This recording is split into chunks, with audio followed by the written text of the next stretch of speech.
தென்னவன் media நேயர்கள் அனைவருக்கும் வணக்கம். இன்று நம்முடன் இணைந்திருக்கக்கூடிய சிறப்பு விருந்தினர் அரசியல் விமர்சகர், எழுத்தாளர் திரு ராம்கி அவர்கள். வணக்கம் சார்.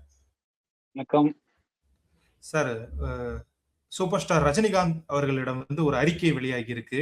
காலம் பேசாது, காத்திருந்து பதில் சொல்லும் அப்படிங்கிற ஒரு வாசகம் அதுல இடம்பெற்றிருக்கு. அதுதான் இன்னைக்கு ஒட்டுமொத்த சமூக வலைதளங்கள்லயுமே பேசு பொருளாகி இருக்கு. அந்த பதில் யாருக்கு எதிரா இருக்கும், யாருக்கு சாதகமா இருக்கும் நீங்க நினைக்கிறீங்க? யாருக்கு எதிராக யாருக்கு சாதகங்கிறத விட அது ஒரு உண்மையை சொல்லியிருக்காரு. அதாவது தன் மீது நம் மீது தேவையில்லாத விமர்சனங்களை முன்வைக்கிறது, தவறான விமர்சனங்கள், அதுவும் அவர் பயன்படுத்திய வார்த்தை ரொம்ப முக்கியம், அவதூறு அப்படிங்கிறது.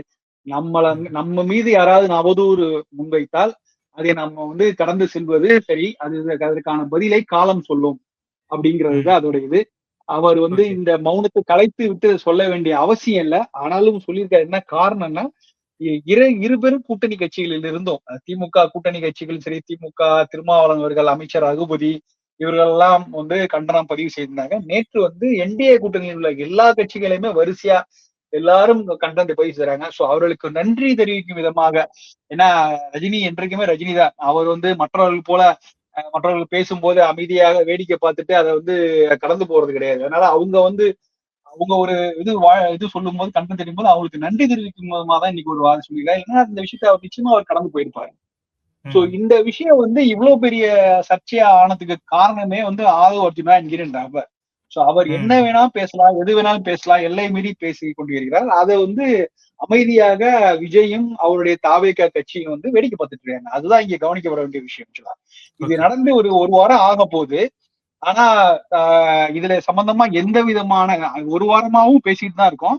எல்லாவற்றுக்கும் உச்சமாக அரசியல் கட்சிகள் எல்லாருமே இவ்வளவு பெரிய கண்டனத்தை தெரிவித்த பிறகும் ஒரு ஒரு ஒரு எந்த விதமான ரெஸ்பான்ஸும் ஆதவ அர்ஜுனாட்ட இருந்தும் தாவேகாட்ட இருந்தும் வரலங்கும் போது இது ரொம்ப மிகப்பெரிய ஒரு தவறான விஷயம். அவர் எடுத்திருக்க விஷயம் ஒரு அரசியல் தலைவர் அரசியல் கட்சிக்காக பேசக்கூடிய ஒரு பொதுக்கூட்டத்துல பேசும்போது ஒரு அரசியல் விஷயத்த பேசியிருக்கலாம், இல்ல அரசியல் தலைவரை வச்சு கூட பேசியிருக்கலாம். ரஜினி எந்த விதத்திலையும் அரசியல் சம்பந்தப்படாதவர். அவர் அரசியல் இருந்து விலகி அவர் பொதுவாக எல்லா கட்சியினரும் கொண்டாடக்கூடிய இடத்துல இருக்காரு. அவரை தேவையில்லாமல் அவரை காயப்படுத்துறதான் நம்ம எடுத்துருக்கணும். இதை ஆதவ அர்ஜுனா செய்திருக்க கூடாது. அவர் நிச்சயமாக மன்னிப்பு கேட்டிருக்கணும். குறைந்தபட்சம் மன்னிப்பு கேட்டணும். இல்லைன்னா அட்லீஸ்ட் விஜயாவது தலையிட்டு அவரை மன்னிப்பு கேட்க வைத்திருக்கணும். விஜயாவது வருத்தம் தெரிவித்திருக்கணும். ஏதோ பேசுறாரு விஜய். இதை பார்த்தா ஒரு தன்னுடைய சீனியர் நடிகர் ரஜினியை பார்த்து வளர்ந்தவர் விஜய். இது போன்ற சம்பவம் என்னாலும் மற்ற நடிகர்கள் செய்திருக்கவே மாட்டாங்க. என்னால் ரஜினியுடைய கேரியர்ல, கமலஹாசன் கேரியர்ல 50 ஆண்டுகள் நீண்ட கேரியர்ல அவங்க என்னாலும் தங்களுடைய மூத்த நடிகர்கள் சிவாஜி கணேசனையோ, எம்ஜிஆரையோ, இல்ல வேறு எந்த மூத்த நடிகர்கள் அவர்களை கூட அவங்க எந்த விதத்திலையும் காயப்படுத்தினதே கிடையாது. அவரை இப்ப சிவாஜி கணேசன் யாரையும் காயப்படுத்தினா, யாராவது ரசிகர்கள் காயப்படுத்தினா கூட அவளை கூப்பிட்டு கண்டித்த சம்பவங்கள்லாம் உண்டு. இது போன்ற விஷயங்களை ரஜினி என்றைக்கும் அனுமதித்தே கிடையாது. ஆனால் விஜய் அனுமதிக்கிறார். அவர் என்றைக்கு அந்த கரூரில் வேன்ல முன்னாடி லைட்டை போட்டு விளையாண்டுட்டு எய்தாப்புல ரசிகர்கள் வேன்ல மேல விழும்போது அதை ரசிச்சிட்டு இருந்தாருல்ல, அது போன்று இதை ஆதவ அர்ஜுனோட பேச்சை ரசிக்கிறார் அப்படின்னு தான் நம்ம பார்க்க வேண்டியிருக்கு. Okay sir. இப்ப ஒரு 30 வருடங்கள் கழித்து இது ஒரு அரசியல் பேச்சாதான் பார்க்கப்படுது. நீங்க ரஜினி ரசிகர்களும் சரி, இல்ல ரஜினி மேல மரியாதை வைத்திருக்கக்கூடிய நபர்களும் சரி, இதை எப்படி பாக்குறாங்கன்னு தெரியல.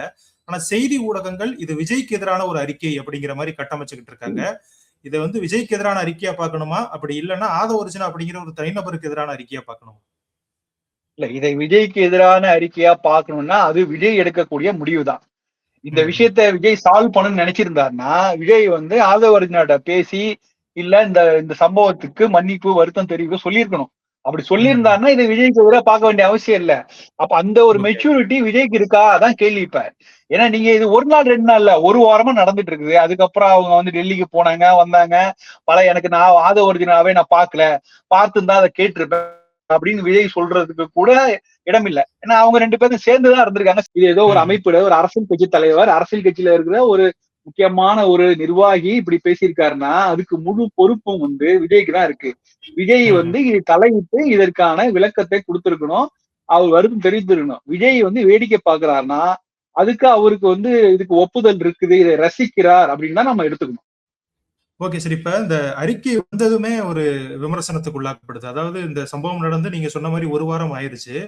சோ அது வரைக்கும் பாத்தீங்க அப்படின்னா ஒரு 2 நாளைக்கு முன்னாடியே முதல்ல வந்து அர்ஜுனமூர்த்தி அவர் வந்து கண்டனம் தெரிவிச்சிருந்தாரு. இப்படி மரியாதை குறைவா நீங்க பேசிட்டீங்க அப்படிங்கிற மாதிரியும் மன்னிப்பு கேட்க வேண்டும் அப்படின்னு சொல்லியிருந்தாரு. ஒவ்வொரு தலைவர்களா அடுத்தடுத்து வந்து அவங்களுடைய கண்டனங்களை தெரிவிச்சுக்கிட்டு இருந்தாங்க. சோ இப்ப வந்து இதுக்கு முன்னாடி வந்து பேச்சுவார்த்தை நடந்துகிட்டு இருந்துச்சு என்டிஏக்கும் விஜய்க்கும். விஜய் வந்து என்டிஏக்குள்ள ஜாயின் பண்றதுக்கான வாய்ப்புகள் இருக்கு அப்படின்னு சொல்லப்பட்டது. சோ நேற்றுல இருந்து அது வந்து நடக்கல, அந்த கூட்டணி நடக்கிறதுக்கான வாய்ப்பு இல்லைன்னு சொல்லப்படுது. சோ அது முடிஞ்சதுக்கு அப்புறம் இன்னைக்கு வந்து இந்த அறிக்கை வெளியானது. அதுவும் இல்லாம அது வந்து மற்றவர்களுக்கு நன்றி சொல்லியிருக்காங்க. அதே நேரத்துல கீழே வந்து ஒரு வாசகம் இருக்கு. அது வந்து தாவேக்காக்கு எதிராக இருக்கு அப்படிங்கிற மாதிரி எல்லாரும் சொல்றாங்க. ஒருவேளை என்டிஏ கூட்டணியில விஜய் இருந்திருந்தாரு அப்படின்னா இந்த அறிக்கை வெளிவந்திருக்காது.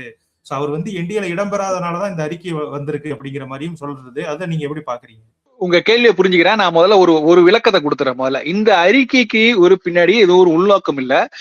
இந்த அறிக்கையை வந்து சொல்ல விஷயம் என்னன்னா, தன்னுக்காக ஆதரவாக குரல் கொடுத்த திமுக தரப்புலையும் சரி, அண்ணா திமுக தரப்புல இருக்கவங்களுக்கு நன்றி அறிவிக்கிற ஒரு விஷயம் தான் இந்த அறிக்கை. இதை தாண்டி ஒரு பெரிய உள்நோக்கம் இல்ல. ரெண்டாவது, ஆதவர்ஜினா போன்றவர்களுக்கு பதில் சொல்ல வேண்டிய அவசியம் இல்லைன்னு ரஜினி ரசிகர்கள் நினைச்சிருந்தோம். அதனாலதான் நாங்களும் அமைதி காத்தோம். நாங்களும் எந்த பதிலும் சொல்லல. அர்ஜுனமூர்த்தி அறிக்கை கொடுத்தது வந்து அதுவே தேவையில்லைதான். ஆனா அவர் பாஜக இருந்திருக்காரு. நம்ம அவரோட பாஜக இருக்கிற ஒரு நிர்வாகி. அது அவருடைய தனிப்பட்ட முடிவு. அதை நம்ம விமர்சிக்க முடியாது. ஆனா ஆரம்பத்துல அதுவும் தேவையில்லை. ஆனா நேற்று வந்து ஒரு இருபெரும் கட்சிகளும் சரி, எல்லா கட்சிகளும் வந்து அறிக்கை கொடுத்த பிறகு அதுக்கு வந்து நாம ஒரு நன்றி தெரிவிப்பதுதான் மரபு. சோ அந்த நன்றி தெரிவிக்கிற விஷயத்துலதான் வந்து நன்றி. அதுல கூடுதலாக 2 விஷயங்கள் மட்டும் இடம்பெற்றிருக்கு. ஒண்ணு, ஆதவர்ஜினா பேசின விஷயங்கள் அவதூறு அப்படிங்கிற ஒரு விஷயத்துல கிளியரா சொல்ல வந்த விஷயத்த சொல்லிட்டார். அதுக்கு மேல வந்து இந்த அவதூறை வந்து நான் சந்திப்பேன், அவருக்கு பதில் கொடுப்பேன் அப்படிலாம் வந்து அதெல்லாம் தேவையில்லை. அதையெல்லாம் ரஜினி போன்றவர்கள் சொல்ல வேண்டிய தேவையில்லை. நாங்களே ரஜினி ரசிகர்களே நாங்களா சொல்ல மாட்டோம். அதெல்லாம் தேவையில்லை. ஆதவர்ஜினாவுக்கு வந்து பதில் சொல்ல வேண்டிய அவசியமே இல்லை. அது ஒரே வழியில அவதூறுன்னு கடந்து விட்டார். ரெண்டாவது வந்து காலம் பதில் சொல்லுவோம் அப்படிங்கிறது வந்து எல்லாருக்கும் பொதுவானதுதான். இது போன்ற அவதூறுகள் ஆதவர்ஜினா மட்டும் இல்ல, வேறு யாரெல்லாம் அவதூறு எழுப்பினாலோ இல்ல யாரெல்லாம் விமர்சித்தாலோ, யாரெல்லாம் விமர்சிப்பதை யாராலும் பார்த்து அதை ரசிச்சுட்டு இருந்தாலோ அவர்களுக்கெல்லாம் கொடுக்கப்பட்ட பதில் தான் இது. காலம் பதில் சொல்லுங்கிறது, காலம் நிச்சயமா பதில் சொல்லுங்கிறது தான் ஒரு வரை. கண்டிப்பா இது விஜய்க்கு எதிராகத்தான் பெரும்பாலான ரஜினி ரசிகர்கள் பார்ப்பார்கள். ஏன்னா விஜயோட மௌனம் அதை அப்படிதான் கொண்டு போகுது. நீங்க விஜய் தலையிட்டு ஆதவர்ஜினாவை கண்டித்து இல்ல ஆதவர்ஜினாவுக்கு பதிலாக நான் வருத்தம் தெரிவிக்கிறேன்னு சொல்லியிருந்தா அது ஒரு டேமேஜ் கண்ட்ரோலா இருக்கும். அது சரி செய்திருக்கலாம். அப்போ வந்து விஜய் மேல ஒரு சாஃப்ட் கார்னர் வரும். அப்போ வந்து யாரும் ரசிகர்களா எடுத்துக்க மாட்டாங்க. ஆனா இப்போ விஜயோட தொடரும் மௌனமும் ஆதவர்ஜினாவும் அதை பத்தி பேசாமல் கடந்து போது வந்து நிச்சயமாக இது விஜய்க்கு எதிரானதாக ரஜினி ரசிகர்கள் புரிந்து கொள்வார்கள். இதுல எந்த சந்தேகமும் கிடையாது. ஆனா நீங்க 2வது கொஸ்டின் கேட்டதுக்கு வர என்டிஏ கூட்டணி கட்சிகள் ஏன் எல்லோரும் வரிசையாக இந்த விஷயத்தை கையில் எடுத்திருக்காங்க? ஏன்னா சமீப காலங்கள்ல எந்த ஒரு விஷயத்துக்குமே வந்து எல்லா கட்சியிலும் கருத்து சொன்னது இல்லை. ஒரு சில விஷயங்கள்ல அதிமுக சொல்றது உண்டு, தாவேகா மௌனமா இருந்திருப்பாங்க, ஜான் பாண்டியன் பேசினா. இந்த ஒரு விஷயத்துக்கு மட்டும் ஏன் எல்லோரும் வரிசையாக இருந்து தன்னை கண்டனத்தை பதிவு செய்தார்கள்? அதுக்கு பின்னாடி ஏதாவது அரசியல் இருக்குமா அப்படின்னா நிச்சயமா இருக்கிறது. அதுல வந்து நிச்சயமா நம்ம அதை தொடர்ந்து நம்ம அரசியல் பல விஷயங்களை உன்னிப்பா கவனிச்சுட்டு இருக்கும்போது இதிலும் இருக்கிறதுக்கான வாய்ப்புகள் அத்தனை இருக்கிறது. ஏன்னா நீங்க இது வந்து திமுகவும் ஆதவர்ஜினாவும் சம்பந்தப்பட்ட விஷயமாகத்தான் ஒரு வாரமாக இருந்தது. இன்னைக்கு அதில் வந்து அதிமுக தலைமையிலான கட்சி உள்ளே வந்து பேசும்போது அது எல்லோருக்குமான விஷயமாக அடுத்த கட்டத்தை நோக்கி நகர்கிறது. 2வது, தாவேகா என்கிற கட்சி என்டிஏக்குள்ள வருவதை பெரும்பாலான என்டிஏ உள்ள கட்சியில் விரும்பவில்லை. அதை வந்து அவங்க வந்து அதற்கான காரணத்தை தேடுகிறார்கள். ஏன்னா அவங்க தாவேகா உள்ளே வந்தால் ஒண்ணு, முதல்ல நமக்கான தொகுதி எண்ணிக்கை குறைந்துவிடும் அப்படிங்கிறது காரணமா இருக்கும். 2வது, ஒரு முக்கியமான நபராக ஸ்டார் அந்தஸ்து உள்ள வேட்பாளராக ஒரு ஸ்டார் அந்தஸ்து கட்சியாக தாவேகா உள்ள வரும். அது நம்முடைய முக்கியத்துவத்தை குறைக்கும்னு அவங்க நினைக்கலாம். 3வதாக விஜய் மேல இருக்கிற புதுசா வந்திருக்கிற ஒரு நெகட்டிவ் ஒரு உணர்வு என்னன்னா, அவர் கட்சியில ஆரம்பித்த போது கூட ஒரு மாற்று சக்தி வருவார்னு ஒரு மக்கள் மத்தியில ஒரு நம்பிக்கை இருந்தது. அதை பார்த்தாங்க. ஆனா போக போக கரூர் பின்னடைக்கு அப்புறம் அதுக்கு நிறைய பேர் அவரை ஆதரித்தவர்கள பின்னாடி போனாங்க. அதுக்கப்புறம் தொடர்ந்து பின்னடைவுகள், இன்றைக்கு அவர் தனிப்பட்ட வகையில சந்திக்கிற பல பிரச்சனைகள் கூட அவருக்கான செல்வாக்க பெருமளவுல குறைச்சிருக்கு. அதனால வந்து விஜய் இடம் பெறுகிற கூட்டணி, விஜய் கிடைக்கிற ஒரு நெகட்டிவ் இது வந்து நம்மளையும் வந்து பாதிக்குமோ அப்படிங்கிற அச்சத்தின் காரணமாக கூட விஜயை வந்து ஒதுக்கிறார். ஒருவேளை டெல்லியில் இருக்கிறவர்கள் வேண்டுமானால் விஜய்க்கு சாதகமாக விஜய் வந்து என்டிஏல இடம்பெற வேண்டும் நினைக்கலாம். ஆனா தமிழ்நாட்டுல என்டிஏல உள்ள கூட்டணி கட்சிகள் யாருமே அதற்கு அதை ரசிக்கல, அவங்க வருவதை விரும்பலை. இதுதான் வெளிப்படையா தெரியுது. அதனால இன்றைய அளவுல விஜய் என்பவர் தனித்துதான் விடப்பட்டுகிறார். வேற வழி இல்லை. அவருக்கு இப்ப கூட்டணிக்கான கதவும் அடைக்கப்பட்டு விட்டது. இந்தியா கூட்டணி தான் ஒரே ஆப்ஷனா இருந்தது. இன்னைக்கு என்டிஏக்குள்ளேயும் வருவதற்கான வாய்ப்பு இல்லாமல் போய்விட்டதுங்கிறது தான் நம்ம நிஜம். Okay sir. இப்ப இன்னொரு முக்கியமான விஷயம் என்னன்னா, இப்ப ஆதவ் அர்ஜுனா இவ்வளவு பிரச்சனைகளை உண்டாக்கி இருக்காரு. சோ இதே மாதிரி பாத்தீங்க அப்படின்னா தமிழக வெற்றி கழகத்தில் இருக்கக்கூடிய பிளெக்ஸ் ஜெரால்டு அஜித் அவர்களை மறைமுகமா குற்றம் சாட்டி இருந்தாரு. நடிகர்கள்லாம் கோடி கோடியா சம்பாதிக்கிறாங்க, வெளிநாட்டுல போய் வீடு கட்டுறாங்க, ரேஸ் ஓட்டுறாங்க அப்படிங்கிற மாதிரி எல்லாம் அவர் பேசிக்கிட்டு இருந்தாரு. சோ ஒவ்வொரு இப்ப ஆதவ் அர்ஜுனா ரஜினி ரசிகர்களை கோவப்படுத்தியிருக்காரு. அதே மாதிரி பெலிக்ஸ் ஜெரால்டு அஜித் ரசிகர்களை கோவப்படுத்தியிருக்காரு. இப்படி அவங்க இன்னுமே அந்த ரசிக மனப்பான்மையிலே இருக்காங்களோ, மற்ற நடிகர்களை நம்ம அவமதிச்சா அது விஜய்க்கு பாசிட்டிவா இருக்கும் அப்படிங்கிற மாதிரி நினைக்கிறாங்களோ சார்? இல்ல, அது ஆதவ் அர்ஜுனோட இம்மெச்சூரிட்டி. அவர் விமர்சிக்காதவர்களே கிடையாது. அதாவது தனிநபர்களை தாண்டி கட்சியெல்லாம் விமர்சிச்சிருக்காரு. காலங்காலமா எத்தனை ஆண்டு கால கட்சி திமுக கொள்கை தான் நாங்க தாவேக்காவோட கொள்கைன்னு ஒரு எளிதா கடந்து போனார். அது மிகப்பெரிய திமுகவுக்கே பெரிய அவமானம். ஆக்சுவலா இது எப்படி ஒரு ஜஸ்ட் லைக் தட் ஒரு 2 வருஷம் ஒரு கட்சியை ஒன்று ஆரம்பிச்சு அது கொள்கை கூட சரியா தெரியல, எல்லாருடைய கொள்கை எல்லாருடைய தட்டுல இருந்து பிடுங்கி நம்ம தட்டுல எடுத்து வச்சுக்கிட்டு இதுதான் எங்க கொள்கை, அவங்களுடைய பெட்டரான கொள்கைன்னு சொல்லி கிளைம் பண்ணிக்கக்கூடிய ஒருத்தர் அவர் அவரு ஒப்பிடாதவளே கிடையாது. அவர் பேசுனது எல்லாமே கான்ட்ரோவர்ஷியல். நீங்க ஆதவ் அர்ஜுனாவை தவிர்த்து விட்டு நீங்க பொதுவாவே மக்கள் பேசும்போது இந்த நடிகர்கள் என்ன பண்ணாங்க, என்ன செஞ்சிருக்காங்க, அவங்க ஏன் அரசியலுக்கு வரணும்ட்டு ரஜினி அவர்களோ அஜித் அவர்களோ யாருமே அரசியலுக்கு வரணும்னு ஆரம்பத்துல விரும்பவில்லை. அந்த காலத்தின் சூழல் அப்படி ரஜினி வரேன்னு சொன்னாரு, வரணும் விலகிட்டார். சோ அதனால இதுல அவங்க அவங்க சினிமாவை தாண்டி அரசியலுக்கு வருவதே அவர்களுக்கு மிகப்பெரிய இழப்பு தான். சினிமாவில அவங்க உச்சத்தில் இருக்காங்க, அது அரசியலுக்கு அதை தூக்கி போட்டு வராங்கன்னா அவங்களுக்கு இழப்பு தான். அதனால அவங்க இதை செஞ்சீங்களா அதை செஞ்சீங்களா, இது ஒரு மாதிரி ஒரு ஸ்டாம்ப்டு டெம்ப்ளேட். இது 30-40 வருடங்களாக இவங்க என்ன செஞ்சிருக்காங்க நாட்டுக்கு, இவங்க ஏன் அரசியலுக்கு வரணும் அப்படின்லாம் கேள்வி பலகாலமா எழுதி படிச்சு சலிச்சு போன விஷயம். இந்த மாதிரி விஷயங்கள்ல விஜய் இது வரைக்கும் அது மாதிரியான விமர்சனங்களை எதிர்கொண்டதே இல்லை, ஆதவ் அர்ஜுனா எதிர்கொண்டதே இல்லை. அதனாலதான் அவர் வசதியா பேசுறாரு. விஜய் அரசியலுக்கு கட்சி ஆரம்பிக்கும் போது யாருமே அவரை பார்த்து நீங்க என்ன செஞ்சுட்டு அரசியலுக்கு வந்தீங்க, ஏன் இப்ப அரசியல் வரீங்கன்னு கேள்வி கேட்கல. ஆனா இந்த கேள்வியை ரஜினி அவர்கள் வரும்போதும், கமலஹாசன் வரும்போதும், விஜயகாந்த் வரும்போதும், ஏன் கருணா சரத்குமார் வரும்போதெல்லாம் மக்கள் எழுப்புனாங்க, நீங்க என்ன சினிமால பண்ணீங்க, ஏன் அரசியலுக்கு வரீங்கன்னு கேட்டாங்க. ஆனா அந்த கேள்வி விஜய் கேட்கல. அதை ஒரு பிரிவிலேஜா எடுத்துட்டு அவர் இவ்வளவு தூரம் கடந்து வந்துட்டார். 3 வருஷம் அவர் கட்சியை நடத்தி வந்துட்டார். இப்ப அதனால மற்றவர்களை சீண்டி பாக்குறாங்க. யாரையாவது காயப்படுத்தினால் நிச்சயமாக அவர்கள் திரும்பி பதிலடி கொடுப்பார்கள். மற்ற அரசியல் கட்சிகள்லாம் யோசிப்பாங்க, நாம பதிலடி கொடுக்கறதுனால நமக்கு ஒரு வாக்கு இழப்பு இருக்கும். ஆனால் ரஜினி ரசிகர்களோ அஜித் ரசிகர்களோ வேறு எந்த நடிகர்கள் ரசிகர்களோ அதை யோசிக்க மாட்டாங்க. கண்டிப்பாக எதிர்நிலை எடுக்கதான் செய்வாங்க. ஏன்னா அவர்களுக்கு இழப்பதற்கு எதுவும் இல்லை. அவர்களுக்கு என்று அரசியல் கட்சி சில்லைப்பாடு எதுவும் கிடையாது. நீங்க அவங்கள தொட்டீங்கன்னா பதில் கொடுக்கதான் செய்வாங்க. நீங்க அதை யோசிச்சுருக்கணும். அதை எதுக்கு நீங்க அரசியலுக்கு கட்சிக்கு வந்துட்டீங்க, தேசிய அளவில் பேசப்படக்கூடிய ஒரு கட்சியில இருக்கீங்க போது நீங்களே சொன்னீங்க கொள்கை எதிரி அரசியல் எதிரின்னு. திமுகவையும் பாஜகவையும் மட்டும் விமர்சனம் செய்வதோடு நிறுத்திருக்கணும். மற்ற கட்சிகளை பற்றி கூட விமர்சனம் செய்திருக்க. ஆனா மற்ற கட்சிகளையும் அவமானப்படுத்தினாங்க அவங்க. மற்ற கட்சிகள்லாம் கிரவுண்ட்ல இல்லாத கட்சிகள் தாங்க. அந்த கிரவுண்ட்ல இல்லாத கட்சிகள், களத்திற்கு வராத கட்சிகள், களத்திற்கு வர முடியாத கட்சிகள், எப்படி எல்லாம் சொல்லி இந்த திமுக கூட்டணியில் இருக்கிற பல கட்சிகளையும் அதிமுக கூட்டணியில் இருக்கிற பல கட்சிகள் எல்லாம் சிறுமைப்படுத்தி பல அவமானப்படுத்துறது இந்த இதே ஆதவ் அர்ஜுனா. சோ அதனால எல்லா கட்சிகளையும் மனதளவுல அவங்க நினைச்சிட்டு இருப்பாங்க, ஒரு நாள் நம்ம நிச்சயமா அதுக்கு பதில் சொல்லணும்னு நினைப்பாங்க. அந்த காலம் நிச்சயமா வரும். ஆக்சுவலா இவர் தேவையில்லாமல் பல எதிரிகளை உருவாக்கி கொண்டிருக்கிறார் ஆதவ் அர்ஜுனா. அதை கண்டிக்க வேண்டிய இடத்துல விஜய் இல்ல. அப்ப தாவேகாவுக்கு தலைவர் விஜயா இல்ல ஆதவ் அர்ஜுனாவா?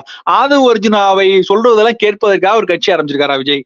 விஜய்க்கு அரசியல் விருப்பம் இல்லைன்னா கட்சி அழைச்சிட்டு போக வேண்டியதானங்க. அவர் போய் ஒரு படத்துல நடிக்கட்டுமே, அதை மக்கள் கொண்டாட போறாங்க.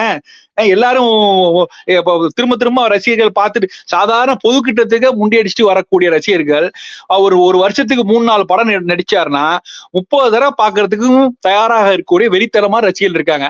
அதை ஏன் ஒரு டயத்தை வேஸ்ட் பண்ணிட்டு இருக்காரு? போய் சினிமா நடிக்க வேண்டியதானே. இதுக்கு தேவையில்லாம எதுக்காக ஆதவ் அர்ஜுனாங்கிற ஒரு ஒரு ஒரு ஸ்ட்ராட்டஜிஸ்ங்கிற பேர்ல நடக்கிற ஒரு அரசியலுக்கு சம்பந்தமே இல்லாதவர், அவருடைய பின்னணி எல்லாருக்கும் தெரியும். அவரை கொண்டு வந்து இங்க நிறுத்தி அவரை மையப்படுத்தி அவர் சொல்வதுதான் அரசியல்ங்கிற மாதிரி அவருடைய விஜயோடைய அரசியல் குருவா ஆதவ் அர்ஜுனா வச்சிட்டு இருக்கும் போது அது என்ன மாதிரியான அவலமான நிலையில தாவேக்கா இருக்கு நம்ம பாத்துக்க முடியும்.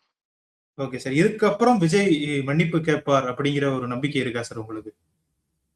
இதுக்கு போல எனக்கு ஏன்னா இது வந்து நிச்சயமா கேட்க மாட்டேன்னு தோணுது. ஏன்னா அவருடைய கடந்த கால ரெக்கார்ட்ல இருந்து பாத்தீங்கன்னா எந்த இடத்துலயுமே அவர் யாரையுமே வந்து அந்த மாதிரி விஷயங்கள்ல வந்து விளக்கம் சொல்லியோ மன்னிப்பு கேட்டோ வருத்தம் தெரிவித்த மாதிரியான விஷயங்கள் நடந்ததே கிடையாது. ரெண்டாவது ஒரு கர்டசி கூட கிடையாது. விஜய்க்கு வந்து ஒருத்தர் வந்து இப்ப நீங்க பல எக்ஸாம்பிள் ஜனநாயகன் படம் வெளியாக தடுப்பதற்கு முதல்வர் வந்து உடனடியாக அன்னைக்கு சாயந்தரமே ட்வீட் போறாரு. அதுக்கு நன்றி தெரிவித்திருக்கணும். எத்தனையோ கட்சி பாஜக வந்து இவங்க கரூர் பின்னடைவா 10 எம்பிங்களை அழைச்சு கொண்டு வராங்க. அவங்களுக்கு எல்லாம் அரசியல் உள்நோக்கம் இருந்தாலும் 10 எம்பிங்களை அனுப்பி வைத்த பாஜகவுக்கு நீங்க நன்றி தெரிவிக்கணும். உங்களுக்கு ஆதரவாக அண்ணாமலை பேசினார், அவரு நன்றி தெரிவித்திருக்கணும். எடப்பாடி பேசினார், எத்தனை கட்சிகள் இவங்களுக்காக ஆதரவு, ஒரு வார்த்தையாவது என்னைக்காவது அவர் நன்றி தெரிவித்து பேசியிருக்கிறாரா? அவருக்கு அந்த மனமே கிடையாது. அவர் தான் சினிமா கேரியர் உச்சியில் இருக்கிறதா அவரு சொல்லுகிறார். அது சரியா தெரியாதுங்க டெபேட். அவர் இப்ப அரசியலையும் உச்சத்துல இருக்கிறதா அவரே தன்னை கற்பனையா நினைச்சிட்டு இருக்காரு. நீங்க அரசியல்ங்கிறது வேற, சினிமா மாதிரி கிடையாது. ஆக்சுவலா அரசியல்ல வந்து நீங்க எல்லாரையும் அனுசரித்து போகக்கூடிய இன்க்ளூசிவ் இடத்துல இருக்கணும். அந்த இன்க்ளூசிவ்ங்கிற ஒரு விஷயத்தினாலதான் இன்னைக்கு ஸ்டாலின் இன்னைக்கும் ரொம்ப ஸ்ட்ராங்கான இடத்துல இருக்க. அது இல்லாமல் பல கூட்டணிகள் உருவாகவே இல்லை. ஆனா ஒரு ஓவர் கான்பிடன்ட்ல விஜய் இருக்கார். அதுக்கான அவர் போற வழியை வந்து தவறான வழியை சொல்லி கொடுக்கறது இந்த ஆதவ அர்ஜுனா. சோ அதனால இந்த நிலைமை மாறும் எனக்கு நம்பிக்கை இல்லை. நிச்சயமாக இது நீடிக்கும்னு நினைக்கிறேன். அது பண்ணா நிச்சயமா களத்தில் வந்து கண்டிப்பாக கடுமையாக ரஜினி ரசிகர்கள் போன்ற இன்னும் பல பேருடைய எதிர்ப்பை அவங்க வந்து எதிர்கொள்ள வேண்டியிருக்கும். Okay sir, okay sir. எங்களோட இணைந்து நிறைய விஷயங்கள் பகிர்ந்துகிட்டீங்க. உங்களுடைய நேரத்திற்கு மிக்க நன்றி சார். நன்றி. தேங்க்யூ சார், ரொம்ப நன்றி சார். தேங்க்யூ.